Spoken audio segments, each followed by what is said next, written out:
One two three. আসসালামু আলাইকুম রহমতুল্লাহ। আমাদের হাতে রয়েছে Oppo A3X, যেটাকে আপনারা বলতে পারবেন অল্প টাকায় বড় কিছু। তো Oppo ক্লেম করে তাদের এই ফোনটি ওয়াটার রেসিস্টেন্স খুব ভালো, ডিউরেবিলিটি, পড়লেও ভাঙবে না। তো আজকে আমি আপনাদেরকে প্রত্যেকটা ডিউরেবিলিটি টেস্ট করে আপনাদেরকে দেখাবো যে এটা পড়লে ভাঙে কি ভাঙে না, এবং ওয়াটার রেসিস্টেন্স সেটার জন্য কিন্তু আপনাকে ফুল ভিডিও দেখতে হবে। আমি এটার প্রত্যেকটা বিষয় নিয়ে আজকে আলোচনা করব। তো দেরি না করে চলুন শুরু করা যাক। বক্সটি আনবক্সিং করার সাথে সাথে আপনারা দেখতে পাচ্ছেন আমাদের হাতে ফোনটি রয়েছে। আমরা ফোনটিকে সাইডে রাখলাম, তারপর দেখবো আর কি কি রয়েছে বক্সের মধ্যে। তারপর একটি সিলিকন কাভার দেখা যাচ্ছে যেটা প্লাস্টিকে মোড়ানো, আমরা প্লাস্টিক থেকে সেটা বের করে ফেললাম। আপনারা দেখতে পাচ্ছেন খুবই সফট টেক্সচার ডিজাইনের একটি সিলিকন কাভার রয়েছে।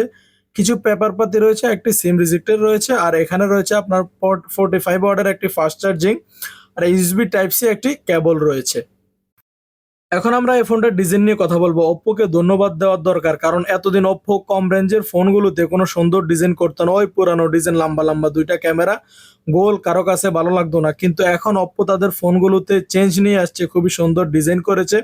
যেখানে এখানে নিচে আপনারা দেখতে পাচ্ছেন স্পিকার রয়েছে, ইউএসবি টাইপ সি রয়েছে, মাইক্রোফোন রয়েছে, এবং একটি 3.5 হেডফোন জ্যাক ব্যবহার করা হয়েছে। সাইড মাউন্টেড ফিঙ্গারপ্রিন্ট রয়েছে, ভলিউম আপ ডাউন বাটন রয়েছে।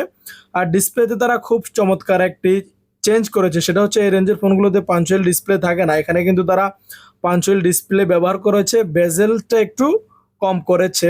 তো এখন আমরা এই ফোনটা ডিউরেবিলিটি টেস্ট করব। A3 এটা নাকি ভাঙবো না, তো আজকে আমরা এটারে ড্রপ টেস্ট করব। আপনারা দেখতে পাচ্ছেন 1 2 3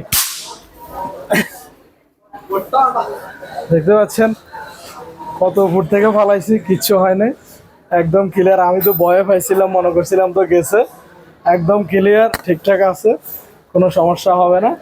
ওকে, এই ফোনটার ওয়েট রয়েছে মাত্র 165.7 গ্রাম। এই ফোনটার ডিসপ্লেতে ব্যবহার করা হয়েছে IPS LCD, 90 রিফ্রেশ রেট এবং 1000 পিক ব্রাইটনেস। স্ক্রিন টু বডির ইস্যু রয়েছে আপনার 85.2%।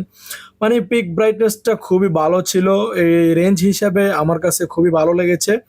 সানলাইটে আপনারা খুবই ইজিলি ব্যবহার করতে পারবেন, কোনো সমস্যা হবে না।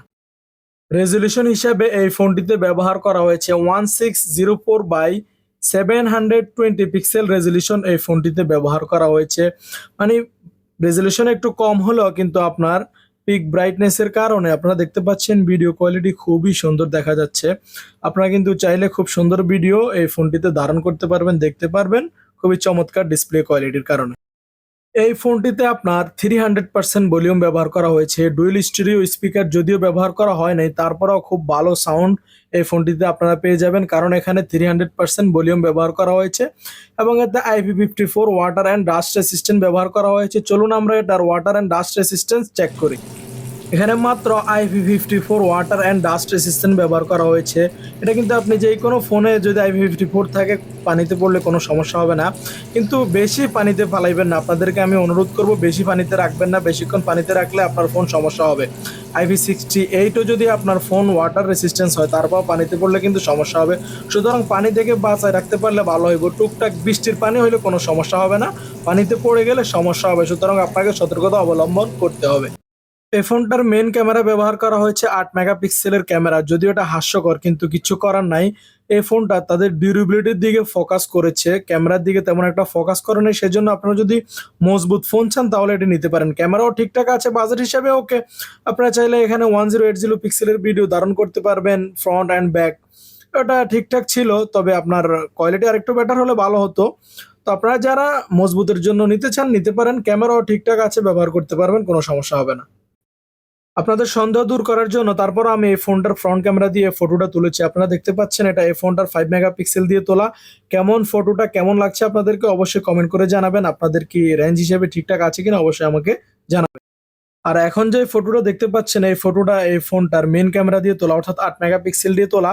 ওকে, অন্য অন্য এই রেঞ্জের অন্য ফোনগুলোর 50 মেগাপিক্সেলের তুলনায় এটার 8 মেগাপিক্সেল 5 মেগাপিক্সেল কিন্তু অনেক বেশি, ওটাও কিন্তু আপনার খেয়াল রাখতে হবে। চিপসেট হিসাবে এই ফোনটিতে ব্যবহার করা হয়েছে Snapdragon 6S 4G generation 1 octa-core এই প্রসেসরটি এই ফোনটিতে ব্যবহার করা হয়েছে। অপারেটিং সিস্টেম হিসাবে এই ফোনটি রয়েছে ColorOS 14, অ্যান্ড্রয়েড ভার্সন 14 এই ফোনটিতে পেয়ে যাবেন 5100 এমএএচ এর ব্যাটারি, 45 ওয়াট ফাস্ট চার্জিং এর সাথে। আর এই ফোনটিতে ব্যবহার করা হয়েছে 90 রিফ্রেশ রেট, যেটা খুবই ভালো ছিল। আমরা অনেকক্ষণ স্ক্রল করে দেখেছি, খুবই ভালো রিফ্রেশ রেট এই ফোনটিতে ছিল। এই ফোনটিতে আপনারা 2টা সিম, একটা মেমোরি কার্ড একসাথে ব্যবহার করতে পারবেন। স্টোরেজ হিসেবে এই ফোনটিতে আপনারা পেয়ে যাচ্ছেন 4GB প্লাস 4GB 128 মেমোরি, যেটা প্রায় বাংলাদেশের মধ্যে 20,000 টাকার মধ্যে পেয়ে যাবেন। আর যারা মিডল ইস্ট, সৌদি, কাতার, ওমান, বাহরাইন এই সমস্ত দেশ থেকে নিচ্ছেন, আপনারা কাতারের রিয়াল হিসেবে এই ফোনটা 450 রিয়ালের মধ্যে পেয়ে যাবেন। আপনারা যেখান থেকে দেখছেন সেখান থেকে কনভার্ট করে নিতে পারেন। আর এই ফোনটা আপনারা 2টা কালারের মধ্যে পেয়ে যাবেন, একটা হচ্ছে নেবুলা রেড আর একটা হচ্ছে অশান ব্লু। অসংখ্য ধন্যবাদ পুরো ভিডিওটি ধৈর্য সহকারে দেখার জন্য। আশা করি ভিডিওটি আপনাদের কাছে ভালো লেগেছে। যদি ভিডিওটি ভালো লাগে অবশ্যই আমার চ্যানেলটিকে একটি সাবস্ক্রাইব করে দিন। আর যারা অলরেডি সাবস্ক্রাইব করেছেন তাদেরকে অসংখ্য ধন্যবাদ। আসসালামু আলাইকুম ওয়া রাহমাতুল্লাহি ওয়া বারাকাতুহু।